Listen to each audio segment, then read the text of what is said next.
Hi guys, I am doing another word. This is a kingdom, not kingdom spouse, but a prodigal word. This song is Donil. I don't know how to say his name. Hold on, let me make sure I say this right.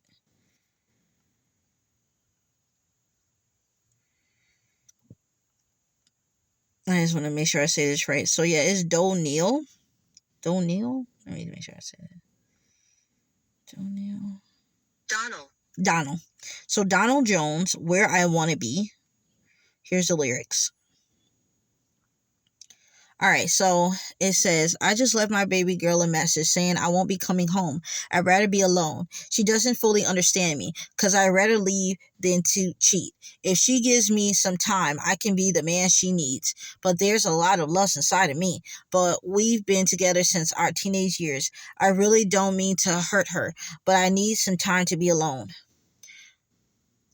But when you love someone, you just don't treat them bad. Oh, how I feel so sad now that I want to leave. She's crying her heart to me. How could you let this be?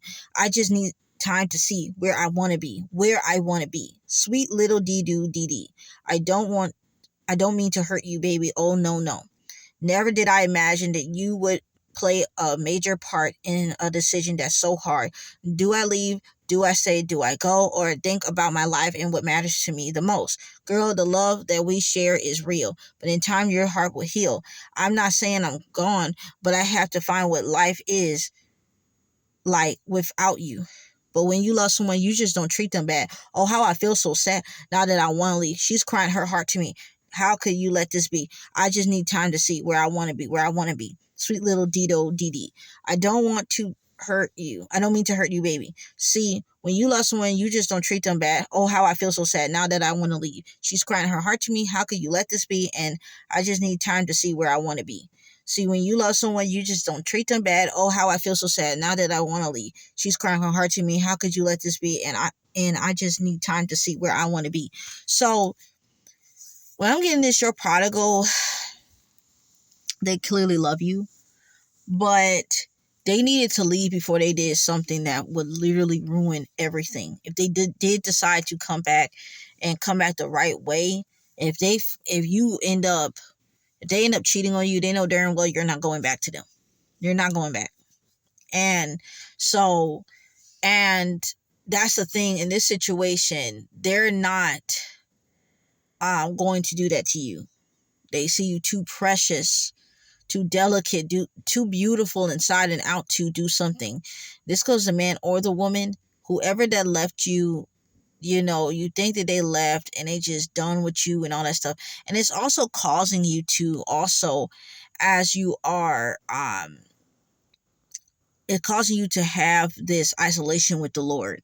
Sometimes when you're, I have seen during my life, I never been married before and never been in a long-term relationship, but, and this can go to relationships as well, with the wives and for the husbands and for the girlfriends, fiancés, whoever you are that's a prodigal right now.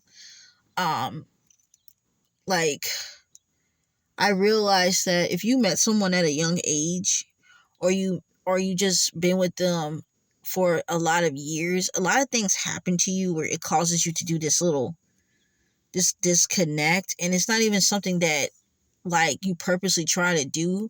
It just happens, and a lot of time it's evil. Clearly it's something that God does not want to happen for anyone, but if it's a reason had its purpose in it. It had its purpose, it had its season, but what I'm getting from this situation, where I want to be, they're just trying to figure themselves out. If you're young and you've been dating and stuff, being foolish and being free, a lot of stuff can cause you to have a disconnect over time. So, it could be death in your family, their family, jobs lost, sickness could happen to this person or someone they love. Some situation that can cause anything to be traumatic. And if you were there or not, either way, sometimes people get like a midlife crisis even at a young age, in a sense. Or in, yeah, young age or not. It don't mean always in your 40s or 30s. a situation happens, you can have a crisis at any age.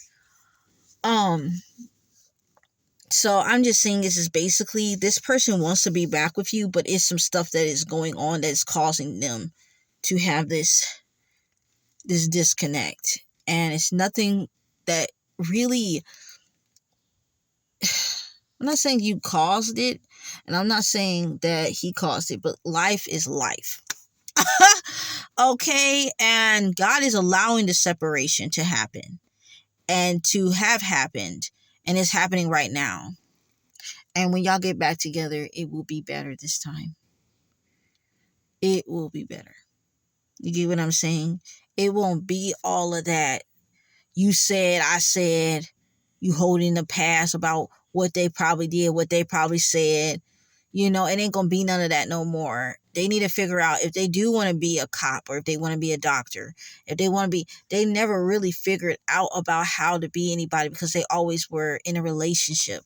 They was always in the marriage. They was always worrying about the other person instead of about themselves and God.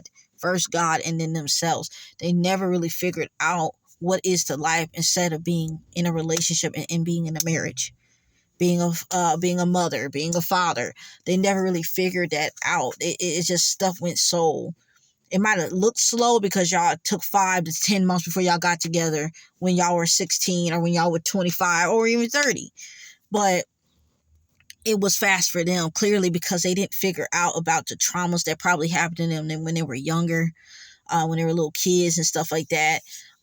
So it's just like, it's a lot of that going on. Can we just look at the numbers now? So, all right. So we got 9:10. If we're going to do 9:10 Bible verse, let's get right to it. It says, whatever your hand finds to do, do it with all your might. For in the realm of dead, where you are going, there is neither working, nor planning, nor knowledge, nor wisdom. Okay? And then it also says, and that's Ecclesiastes, and for Proverbs 9:10, the fear of the Lord is the beginning of wisdom, and knowledge of the Holy One is understanding. Okay, so that's the ones you can look at, and look at the chapter. That would be nice too, if you really need that confirmation that is going on. I would say Ecclesiastes, whatever your hand finds to do, do it with all your might. For in the realm of dead, where you are going, there is neither working nor planning. So I'm getting from this is, during this time that you're waiting, do everything that you ever wanted to do as well. Let that person find themselves and let you find yourself too. Give yourself a chance. I be talking about this a lot. Fast life does not mean going out, drinking, smoking, and having sex all the time and spending money. Fast life can literally be doing everything for everybody else and nothing for yourself. You have did everything for everybody else and you have never did nothing for yourself. Your spouse could feel like they done did everything for everybody else and they have did nothing for themselves. It is time for everybody to take a break and breathe. As you feel and smell coffee and smell feel the wind and smell fresh air, and breathe it in and exhale and inhale and enjoy that connection with God. A lot of times I would just go to the park and just have that connection with him, whatever that could be, and just do that. A lot of times I find with kingdom spouses, God tells a lot of us to sit here and enjoy him for a little while. Because when you get married, everything is just, you don't have that time to go in the closet if you want to. You don't have that time to be in your bedroom and chill, or in that shower, or to kick it, or in the kitchen to have that connection with the with God or whatever. And with the God that everybody that I know that's hopefully on my video serve, because I serve one God, the only God, the real God, the true God. And sometimes you don't have that moment clearly when you become a parent and a mother or a father, and a mother or father, and a wife or a husband. At least I have seen in life. I can see that, and that's a lot. I understand that. Nobody really talks about that that part where stuff goes so fast and stuff is going. And if it is going not so fast, it's going so slow. And to the point it makes you slightly numb on every stage in your life. Like you don't even have time to actually speed up the process. Sometimes like speed up to even look around to see anything. You're so slow. You're just like, your head's on one area and you don't even have time to go look over here or look over there. Just actually look at the scenery. Your head just on one corner of the town, one corner of your scenery that you're looking at. You don't even have time to really look around when you are doing stuff, that you need to do. But what you really need to do is sit there too, is relax with the Lord. Slow that down as much. Speed that up a little more. Get a little bit more. Whatever that is, get with God's pace. If you're being too slow to the point that you can't get to the Bible and you can't get to your relaxation, get to that. Get up so you can get to that. Or if you need to slow, and if you need to slow down so you can get to that, get to it too. Find that middle ground, whatever that is. You know what I'm saying? Schedule stuff. Look at your calendar. Do that kind of stuff so you can figure out how to get back to the Father, your first husband, your first priority. Then you'll understand how to deal with this situation more better. Yes. All right, so that's all I'm saying on that part. And then for the Proverbs, the fear of the Lord is the wisdom, is the beginning of wisdom, okay, and knowledge. So, you will get an understanding during the situation, wisdom. And the thing is, it's like with your spouse, they fear to hurt you. That's enough right there. In this generation I'm in, because I'm in my about to be in my mid-20s, and it's just like everybody just don't care about what they do to their spouse, what they do to their girlfriend, what they do to their boyfriend. They don't care about nothing. They like, oh, but I got what I needed though. I got my house, I got my sex, I got my food, I got my ego boosted. They do not care. And when you get a person that loves somebody truly and care, that Holy Spirit is somewhere in that person, like for real. Because in this generation, and even in the past, but especially now, like it don't matter what, like at least I get mine, and it's hurtful. Like before I even found out I was going to even get married one day and I'm a kingdom spouse, I forgot about children. I forgot about marriage. I forgot about all those beautiful things that come with being a person on this earth. Like the very beautiful things that God, that's a gift.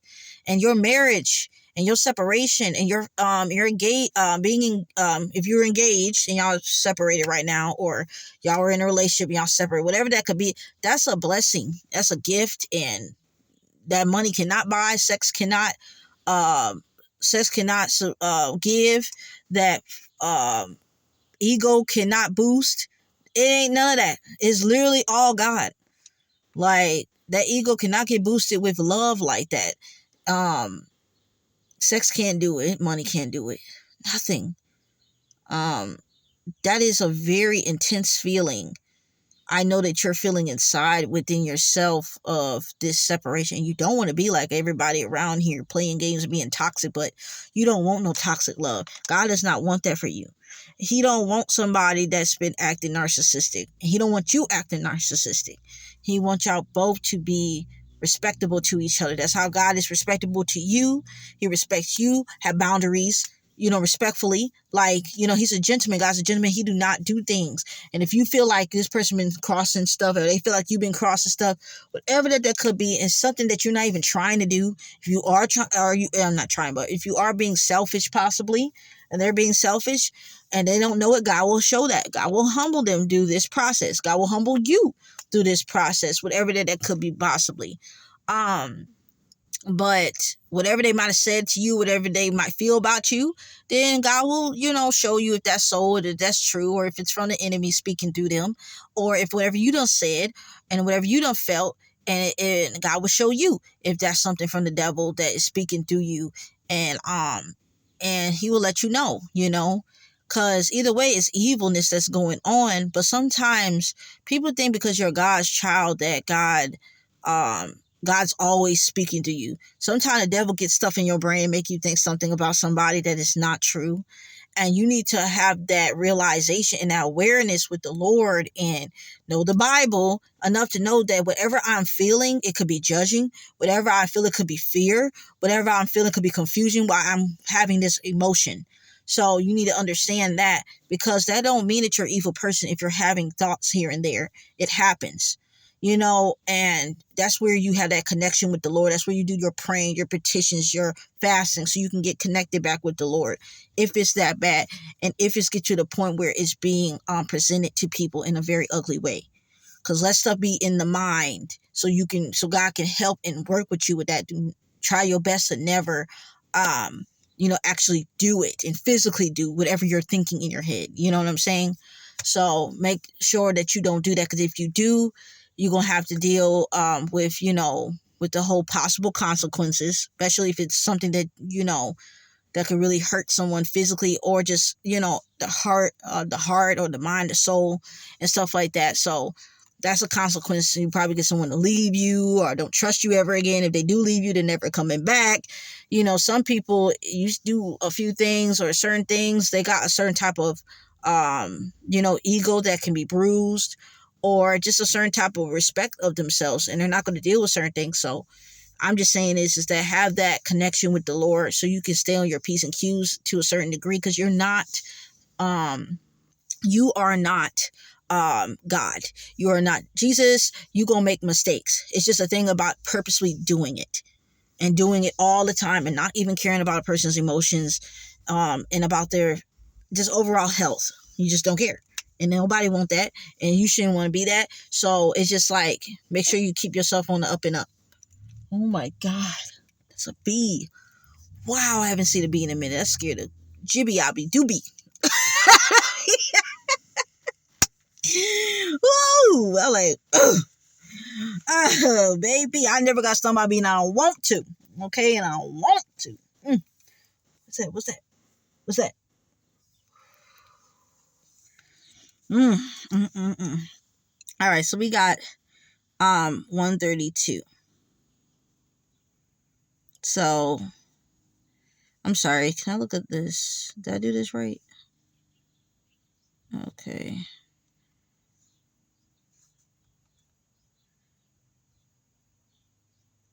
So 910 is isolation and separation.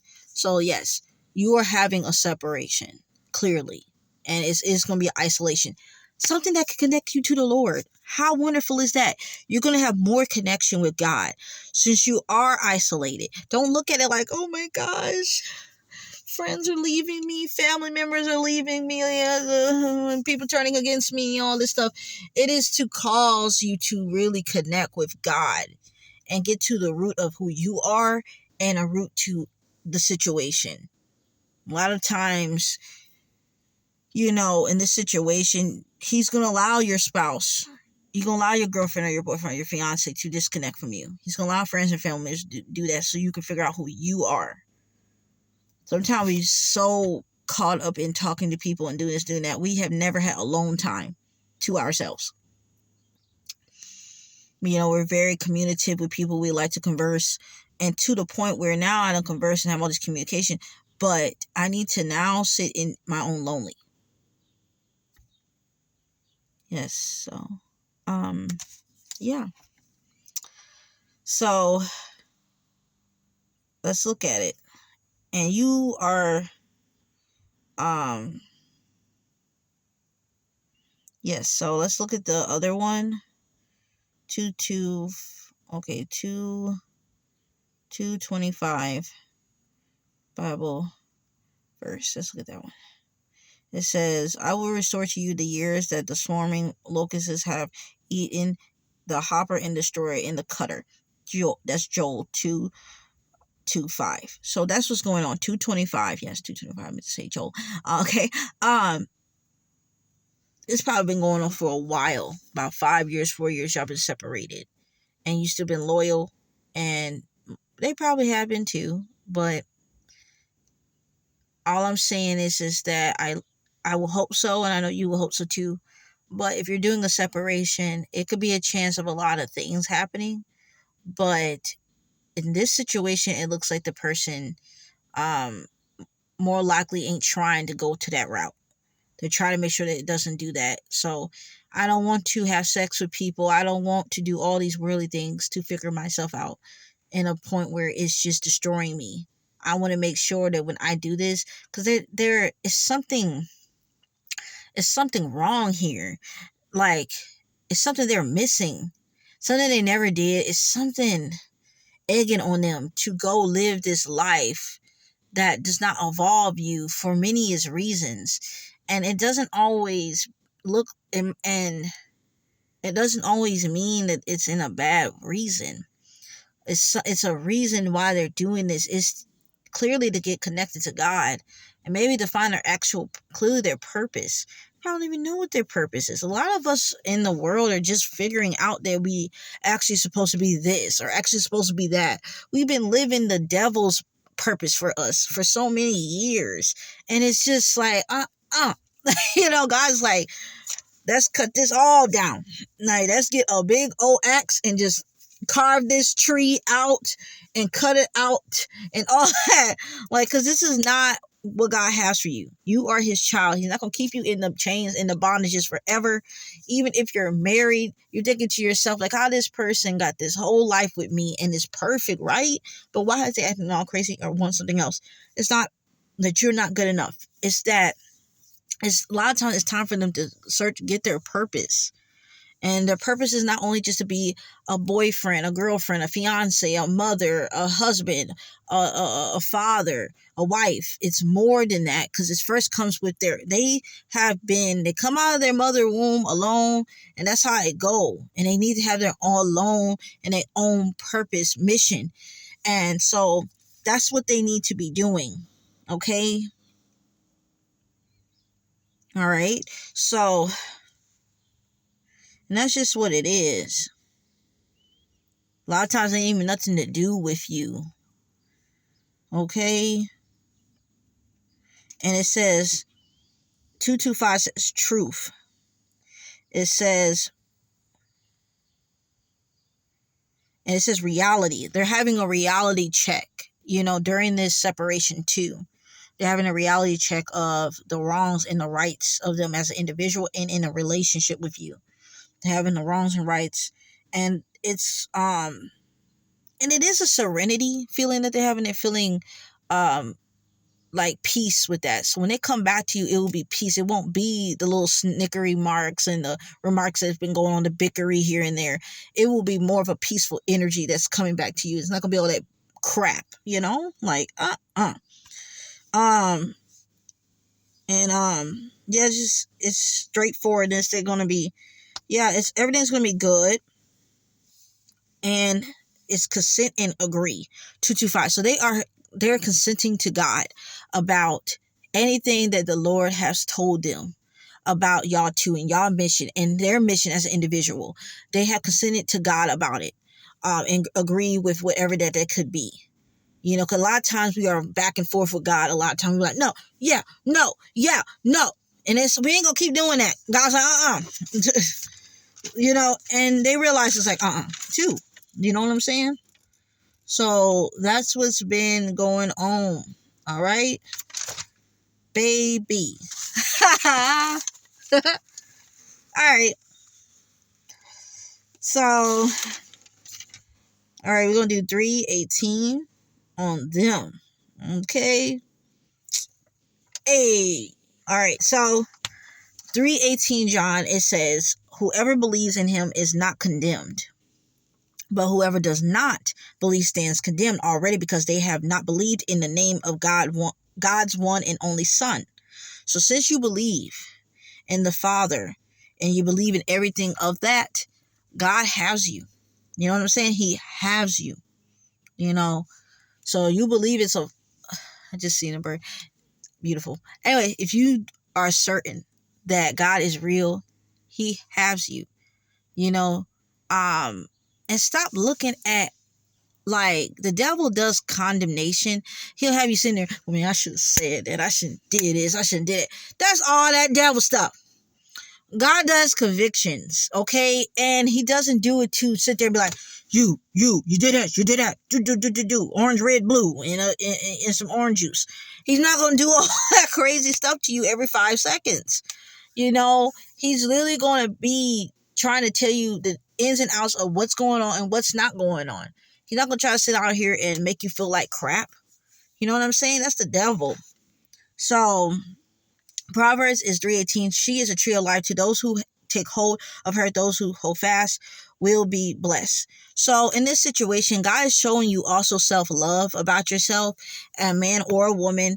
But in this situation, it's about a woman in this one. And so, yeah, yeah. So yeah, God is just basically showing self-love to you. And that's just really what it is, showing a lot of self-love.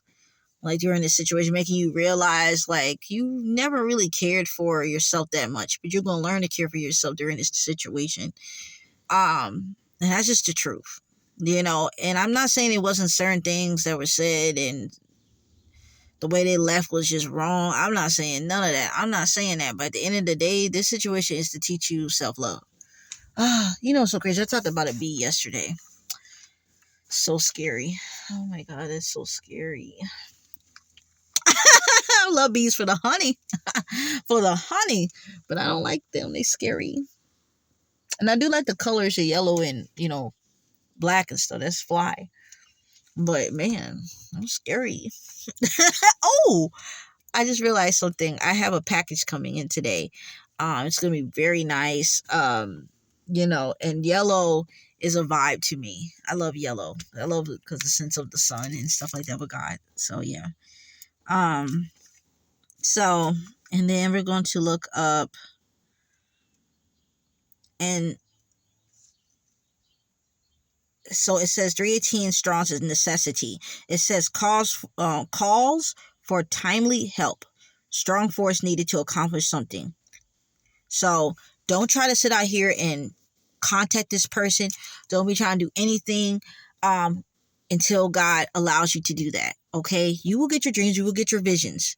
You will get whatever God is doing in this time frame. But until then, do what you need to do as an individual for your own mission, your own purpose.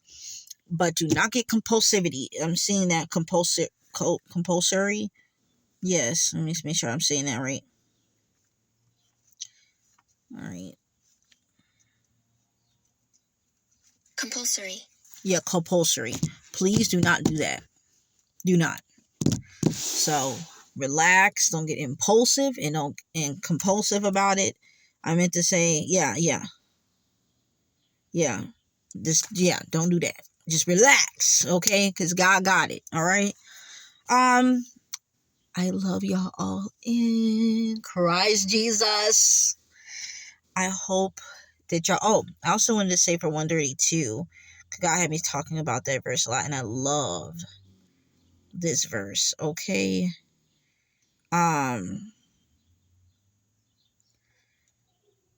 It says right here. Um.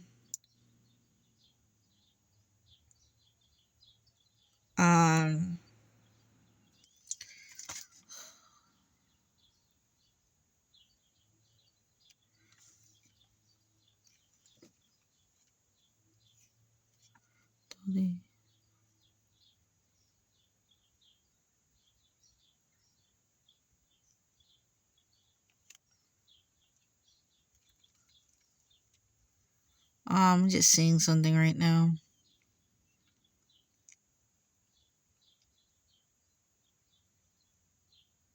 Okay.